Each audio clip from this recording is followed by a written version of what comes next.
রাতে মাঠে নামতেছে ম্যানচেস্টার ইউনাইটেড। তাদের UEFA ইউরোপা লিগের ম্যাচ। অবশ্যই তাদের জায়গা থেকে এটা তাদের জন্য অনেক বেশি গুরুত্বপূর্ণ ম্যাচ, সেটা বলতেই হয়।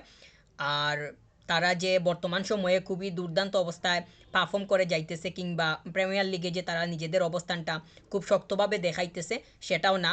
তো তাদের আজকের ম্যাচটাতে গার্নাচো সে স্টার্ট করার সম্ভাবনাটা অবশ্যই বেশি বলেই মনে করতেছি, কারণ গার্নাচো সে ম্যানচেস্টার ইউনাইটেডের হয়ে বর্তমান সময়ে তার অবস্থানটা খুব ভালোভাবেই সে দেখাইতেছে, কিংবা সে যতগুলো সময় পাইতেছে ততগুলার মধ্যেই সে মানে দুর্দান্ত করতেছে ওভারঅল, সেটা বলাই যাবে।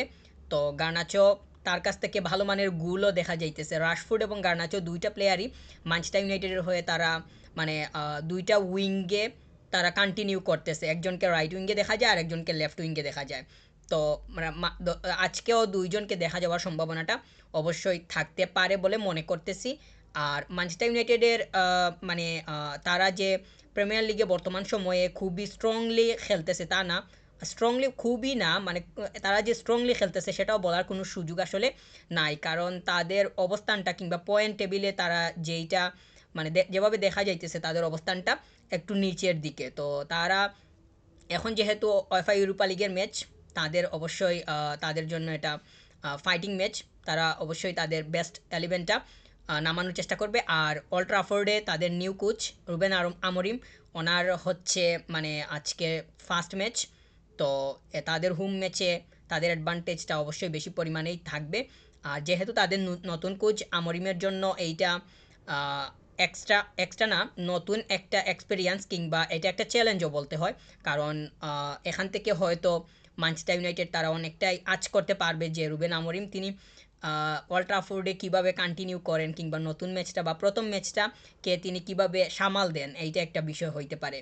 আর যাদের এগেনস্টে খেলা তাদেরকে তো তারা অবশ্যই তাদের সম্পর্কে জানবে, কিংবা তাদের ওই অনুযায়ী তারা ব্যবস্থা নিবে, এবং সেই অনুযায়ী মানে সেইটা মাথায় রেখেই তাদের প্রিপারেশনটা তারা গঠন করবে। আর ব্রুনো ফার্নান্দেজ তাকে খুব বেশি রেসপন্সিবলই মনে হচ্ছে, তবে রেসপন্সিবিলিটিটা যে খুব বেশি পরিমাণ কাজে দিচ্ছে সেটা মনে হচ্ছে না, কারণ তাদের অবস্থানটা প্রিমিয়ার লিগে মানে খুবই পরিষ্কার না, বা তাদের যে পয়েন্ট টেবিলে মানে উপরের দিকে তাদের মানে তারা আসতেছে সেটাও বলার কোনো সুযোগ নাই। তবে আন্দ্রে ওনানা সে তার জায়গা থেকে আমার কাছে মনে হচ্ছে যে সে ভালো করতেছে। আর আন্দ্রে ওনানা তাদের ফার্স্ট চয়েস গোলকিপার, তার অবস্থানটা কিংবা সে মানে ম্যাচের মধ্যে আমার কাছে মনে হয় যে তাদের যদি টপ কয়েকজন মানে একদম স্ট্রং পজিটিভ প্লেয়ারকে মানে যাচাই করা হয়, তাহলে আমার কাছে মনে হয় যে আন্দ্রে ওনানা এর নাম অবশ্যই মানে থাকবে। আর মাজরাউই সে খুবই দারুণ করতেছে। তার রাইট ব্যাকটা সে যেইভাবে সামাল দেয়, কিংবা ওই পজিশনটা ধরে যে সে যেইভাবে রান করে, এইটা খুবই দুর্দান্ত। কিংবা মানে তারা তো লেস্টারের এগেনস্টে যেই ম্যাচটা উইন হয়েছিল অল্ড ট্রাফোর্ডে, ওই ম্যাচটাতে মাজরাউই কিন্তু খুবই দুর্দান্ত করছিল। প্রত্যেকটা প্লেয়ারই ভালো ছিল। তারা মানে ম্যানচেস্টার ইউনাইটেড হয়তো আজকে আহ, মানে লিসান্দ্রো মার্তিনেসকে পাবে না। লিসান্দ্রো মার্তিনেস খুব সম্ভবত ইনজুরির সমস্যার কারণে সে মানে থাকবে না। তো লেস্টারের এগেনস্টে কিন্তু সে খেলছিল। তো ম্যাথিউস ডিলিক্ট এবং লিসান্দ্রো মার্তিনেস এই দুইটা প্লেয়ার তাদের অবস্থানটা খুব ভালোভাবেই পরিষ্কার মানে পরিষ্কারভাবেই দেখাইছিল ওই ম্যাচটাতে। তো ডিলিক্টকে দেখা যেতে পারে লুক শো তো সে খেলতেছে, মানে সে মানে থাকে আর কি।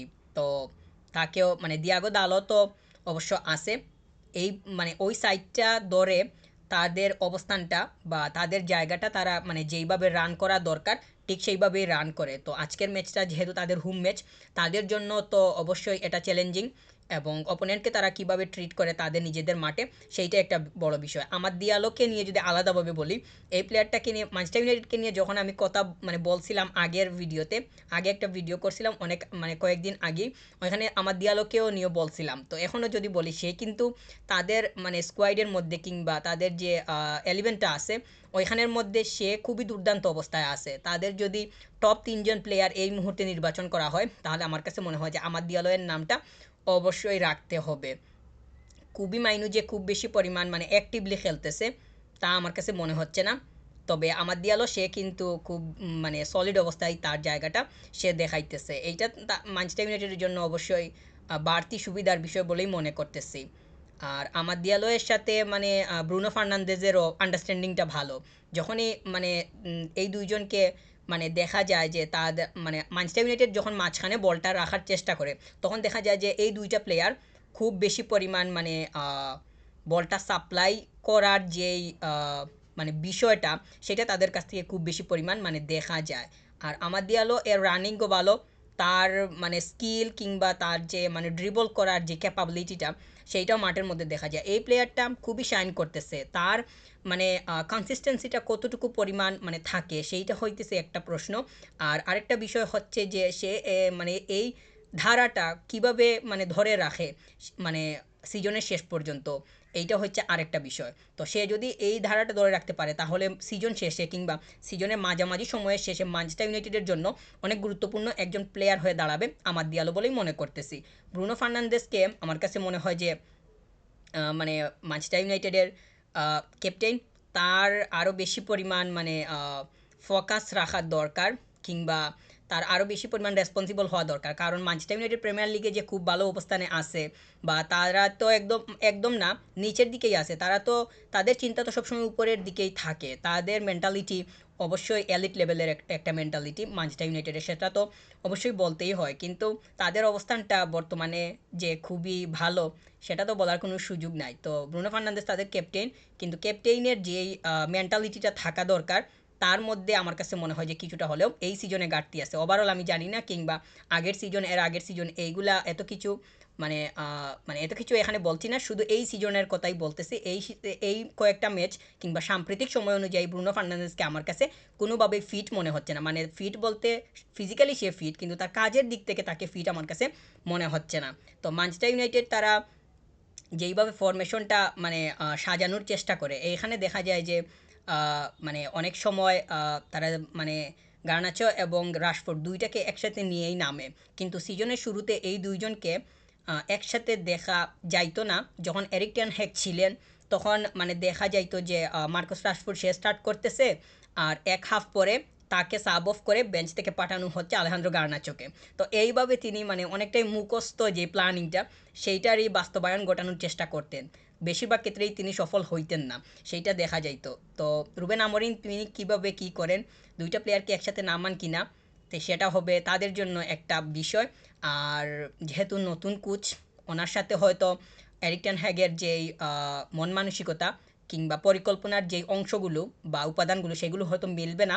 খানিকটা মিলতে পারে, যেহেতু প্লেয়ার্সগুলা যেই প্লেয়ার্সগুলোকে এরিক টেন হ্যাগ ব্যবহার করছেন, ওই প্লেয়ারগুলোকেই তো রুবেন আমরিম তিনি ব্যবহার করতে হবে। তাহলে কিছু ক্ষেত্রে অবশ্যই মিল পাওয়ার সম্ভাবনা থাকবে। আর রুবেন আমরিম যেহেতু তিনি প্রিমিয়ার লিগে নতুন, খুব সম্ভবত রুবেন আমরিম তিনি প্রিমিয়ার লিগে মানে আসছেন ম্যানচেস্টার ইউনাইটেডের কোচ হয়ে। তিনি এই পরিবেশের সাথে নিজেকে কিভাবে অ্যাডজাস্ট করেন, কিংবা ওনার পারফরমেন্সটা বা ওনার অবস্থান মানে ওনার দিক থেকে তিনি কিভাবে কন্ট্রিবিউট করেন এই টিমের জন্য, সেইটা হইতেছে একটা দেখার বিষয় হবে। আর যেহেতু ওল্ড ট্রাফোর্ডে তিনি এই প্রথম খেলতে নামতেছেন, মানে তিনি খেলতে নামতেছেন না, মানে ওনার দল উনি কোচ হিসাবে খেলতে নামতেছেন। তো ওনার রুলটা তো উনি প্লে করবেন ডাগ আউট থেকে। তো শেষ পর্যন্ত দেখা যাক যে উনি ওনার প্রথম ম্যাচটা তিনি কিভাবে স্মরণীয় করে রাখতে পারেন।